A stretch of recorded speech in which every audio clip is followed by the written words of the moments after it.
Malahotayon nga gisaulog sa mga panabuwan ang culmination program sa Sundown Christmasaya Food Park 2023 niadtong Disyembre 22, 2023 sa Baywalk sa Barangay Kaganguhan. Taliwala sa usab-usab nga panahon, wala nagpatinag ang mga katawan sa pagdagsa sa food bazaar. Makita sa mga hulagway sa mga bisita, turista ug magpamilya ang kasadya sa ilang mga panagway nga nagkaon sa ilang mga paborito nga pagkaon nga gikan sa ilang ginabalik-balikan nga pop-up shop. Mingbundak ang ulan, apan anaa gihapon ang katawhan aron sa pag-witness sa pinakaunang gipahigayon nga fireworks display nga gipabuto sa tunga sa kadagatan.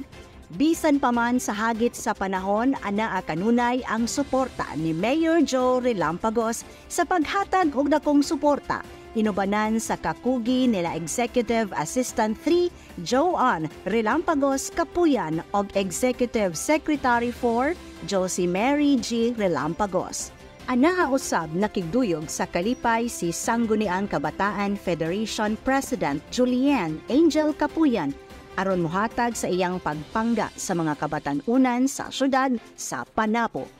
Malipayon usab ang 34 ka mga pop-up shop ang naming display sa ilang mga menu sulod sa usa ka semana ug anaa ang paggiya ni Chef J.M. Derla, ang organizer sa maong food bazaar.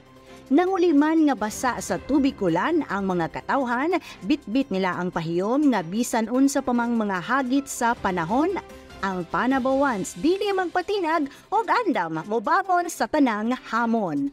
Usa ka malipayong Pasko o bagong tuig kanatong tanan. Mabuhay ang Pilipino, mabuhay ang Panabo. Kauban sa camera, Francis Paculanang, Eric Etis, o Gromel Cayas. Kini si Dali Amag alang sa Frontline News.